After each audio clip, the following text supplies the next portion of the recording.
Olá, meus amigos, eu sou Agnaldo e este é o Café Corporativo e eu hoje, num lugar estranho, achei uma cortina aqui, uma persiana para fazer fundo e vamos gravar este episódio do Café Corporativo onde nós vamos falar a respeito de comunicação novamente, mais especificamente do uso do WhatsApp, uso do Telegram, uso daqueles dispositivos, daqueles aplicativos que todos nós temos no celular de mensagens instantâneas que têm substituído hoje a telefonia.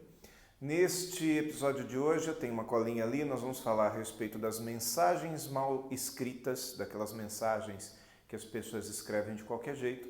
Vamos falar sobre o uso correto, pelo menos no meu entendimento, dos grupos de WhatsApp, de quais deles você deve silenciar, as mensagens duplicadas, vamos falar também sobre texto, a maneira correta de se escrever uma mensagem para que ela possa ser realmente lida, para que ela possa fazer efeito, para que você não irrite as pessoas.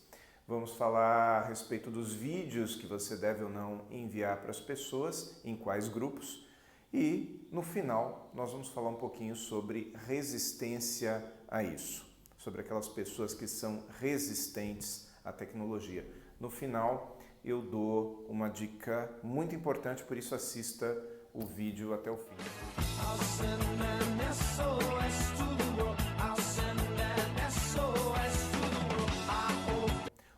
Estamos aqui de volta. Uma vez eu estava lendo um livro lá nos anos 90, um livro do Larry Ribeiro, chama-se Comunicação Global, e ele deu um exemplo muito bacana a respeito de comunicação. Eu falei também no vídeo anterior que só 7% da comunicação é feita de palavras, não é isso? Pois bem, então eu vou replicar um ensinamento que tem nesse livro do Larry Ribeiro. Só que para isso eu vou usar o quadro, vou usar a lousa. Só que se eu falar essa frase 5 vezes, eu consigo dar 5 sentidos completamente diferentes ou 5 mensagens diferentes para essa frase, mudando exclusivamente o tom de voz. Veja só, se eu der ênfase na palavra dinheiro, eu vou dizer assim, olha, eu não disse que ele roubou o dinheiro. O que eu estou dizendo? Que ele pode ter roubado qualquer outra coisa. Eu não disse que ele roubou o dinheiro. Ele pode ter roubado as joias, pode ter roubado qualquer outra coisa. Não necessariamente o dinheiro. Se eu der ênfase na palavra roubou, no verbo, eu vou dizer assim, olha, eu não disse que ele roubou o dinheiro. Pronto, mudou completamente o sentido da frase. Foi o dinheiro, mas não necessariamente ele roubou. Ele pode ter pego emprestado, pode ter pego por engano. Se eu der ênfase aqui, olha, no pronome, eu não disse que ele roubou o dinheiro. Pode ter sido outra pessoa, mas alguém roubou o dinheiro. Percebeu? Se eu der ênfase na palavra disse, aí eu já parto para a questão da afirmação. Olha só, eu não disse que ele roubou o dinheiro. Ou seja, eu não disse, eu posso ter insinuado, eu posso ter simplesmente dado a entender. E se eu colocar ênfase nesta palavrinha aqui no eu, né? Eu não disse que ele roubou o dinheiro. Significa o quê? Pode ter alguém que disse, mas não necessariamente eu. Perceberam? Então são 5 formas de falar a mesma. Pois bem, perceberam? Perceberam quanto que a comunicação nossa perde quando nós usamos somente palavras? Então, por isso que os aplicativos de mensagem instantâneas, eles acabam sendo muito pobres, porque eles só usam palavras. E para compensar isso positivamente é que hoje nós temos aquele teclado de emotions, que são aquelas carinhas, aquelas mãozinhas, aquelas figurazinhas que a gente usa para demonstrar algum tipo de tom ou de emoção. Tá? Então você pode botar um sorrisinho, alguma coisa assim lá. Mas, enfim, a partir do momento que nós entendemos que o WhatsApp, que Telegram trazem uma comunicação muito pobre para a gente, nós temos que ter um certo cuidado para usar também. Então, o principal cuidado que nós precisamos ter é com as mensagens mal escritas. É onde você escreve uma mensagem sem vírgula, sem ponto. Muitas vezes é aquela carreira de palavras que, na falta de uma vírgula, na falta de uma pontuação, a gente tem 2 ou 3 formas de interpretar.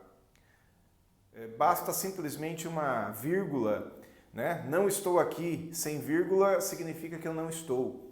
Não, vírgula, estou aqui, significa que eu estou negando a frase anterior e afirmando que eu estou aqui. Então olha só como uma vírgula faz toda a diferença. E nessas mensagens de WhatsApp nós costumamos não valorizar isso, tá? Então, por favor, escreva bem.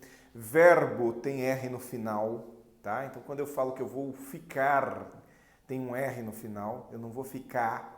Eu não escrevo no WhatsApp exatamente da forma com que eu falo. Isso empresarialmente não cai bem, você pode fazer isso no seu grupo de amigos, mas empresarialmente, corporativamente não cai bem.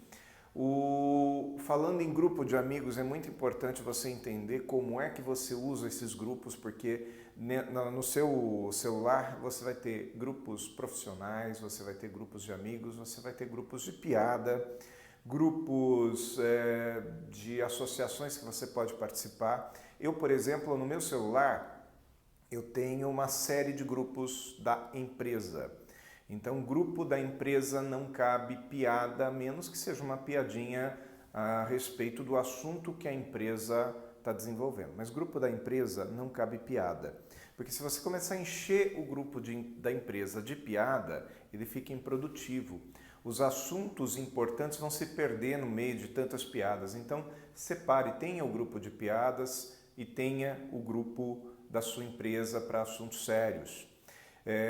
Você pode ter um grupo só para encher o saco a respeito de futebol. Você pode ter um grupo de urgências, né? Lá na minha cidade nós temos um grupo de urgências entre os amigos e o combinado é que não, de forma nenhuma, se bate papo no grupo urgências. O grupo urgências é exclusivamente para urgências. E como é que se usa o grupo urgências? Por exemplo, eu tive um problema, eu coloco esse problema no grupo urgências. E o combinado é que ninguém fica mandando positivo, joinha, sabe aquela mãozinha assim, dizendo que está rezando. Não, não existe isso. Urgências é o seguinte, eu publiquei lá uma urgência, quem puder ajudar, me ajuda. E acabou. No máximo me manda uma mensagem privada para pedir mais informações, mas não se bate papo neste grupo. Por quê? Porque se todo mundo começar a responder ali, ou se depois do problema resolvido, um monte de gente mandar joinha, mandar ok, mandar coisas assim, depois do problema resolvido vai ter 25 outras mensagens e isso entope a caixa e faz com que as pessoas que seriam importantes para esse grupo, porém menos pacientes, se excluam dele. E aí ele perde o sentido. Então, usem bem os grupos, saibam para que eles existem. Quais deles você vai silenciar? Silencie os grupos de piada. Mas aquele grupo importante do trabalho, o grupo que pode ser um colega pedindo auxílio à distância, ele precisa de uma orientação sua, ele precisa de um formulário imediatamente, este você não silencia. Então, aqui na nossa empresa, por exemplo, o grupo que nós usamos no dia a dia para falar a respeito do trabalho, nós não silenciamos, ou seja, eu posso estar onde for, ele vai vibrar ou ele vai fazer um barulhinho. As mensagens duplicadas em vários grupos, isso tem acontecido também e é alguma coisa que irrita. O cara, ele geralmente aposentado faz isso, nada contra os aposentados, mas esse cara tem tempo, o que ele faz? Ele fica replicando essa mensagem em todos os grupos dele. E a gente está em 5 ou 6 grupos em comum. Fora isso, ele ainda manda no individual da gente. Então, quer dizer, a hora que você abre o celular, tem 85 mensagens em cada grupo, dá 854 mensagens, todas repetidas, desnecessariamente. Outra coisa que irrita a gente é texto quebrado. Sabe o que é texto quebrado? Eu escrevo uma coisinha do Enter, escrevo outra coisinha do Enter. Então, a hora que eu olho lá, tem 15 mensagens da mesma pessoa. Vou ver, é um assunto só. É um texto só que ele poderia ter escrito numa sequência só. Me apareceria só um númerozinho. Isso, quando eu olho no meu celular e vejo que tem 15 mensagens, eu acabo tendo preguiça de olhar e muitas vezes as pessoas apagam essa mensagem e não cumprem o objetivo da comunicação.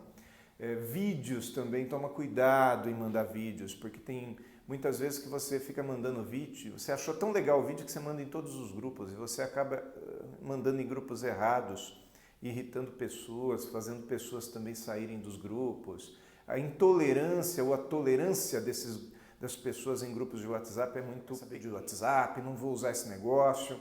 E eu quero dizer para vocês que empresarialmente hoje, ou até na sua vida pessoal, é praticamente impossível você não usar o WhatsApp. É praticamente impossível porque a nossa geração se comunica assim. E por mais que você diga que você não é desta geração, geralmente as pessoas mais veteranas têm essa resistência, até porque tem um pouco mais de dificuldade com a tecnologia, eu quero dizer que as pessoas não vão nem se preocupar contigo. Por exemplo, nós participamos de um grupo na minha cidade, em Jundiaí, tem 40 pessoas no grupo. Tinha 2 que não usavam o WhatsApp. E ficavam reclamando, olha, quando você quiser me mandar mensagem, manda e-mail, me telefona. É que tá, eu não vou fazer isso. Poxa, eu já tenho um grupo de WhatsApp que é para a gente poder mandar uma mensagem importante de uma vez só. Então, se além de mandar a mensagem para 38, eu tiver que mandar 2 e-mails para aquele cara que não tem WhatsApp, simplesmente porque não quer ter, acaba atrapalhando. Então, não seja resistente à tecnologia, porque senão você vai ser igual aquele cara que lá nos anos 80 resistiu, ou nos anos 90, resistiu à chegada do computador e ainda usava máquina de escrever e calculadora para fazer todo o trabalho. Esse cara saiu do mercado de trabalho e hoje está desempregado. Então, não seja esse cara. E a dica final que eu quero dar para vocês é que o WhatsApp não pode ser uma comunicação oficial no sentido... Não que você não possa usar dentro da sua empresa. Acabei de dizer que é impossível resistir a ele. Mas o WhatsApp ele não pode ser considerado ainda uma comunicação oficial com o teu cliente. Então isso tem acontecido muito também. Eu pergunto para a secretária assim, você avisou aquele cliente de tal coisa? E ela me diz sim, eu mandei um WhatsApp para ele. Então tem que tomar muito cuidado, porque se você mandou um WhatsApp para ele e ele respondeu de boa, então tudo bem, você pode considerar como comunicação efetiva. Mas só o fato de você ter mandado uma mensagem, se esse cara não te respondeu, se esse cliente não te respondeu, pode ser que ele não tenha reconhecido ou não tenha recebido esta mensagem. Então, nós ainda não estamos livres de algumas ligações telefônicas para clientes, tá? Diferente de fazer parte do teu grupo. Você tem um grupo na tua empresa de 10 pessoas, uma não usa o WhatsApp, manda esse cara usar. Ok? Porque realmente facilita bastante. Mas aquele cliente que não respondeu ao WhatsApp, você não pode obrigar o cliente a usar. Ok? Então, cuidado em achar que o WhatsApp é uma comunicação oficial, porque ela ainda...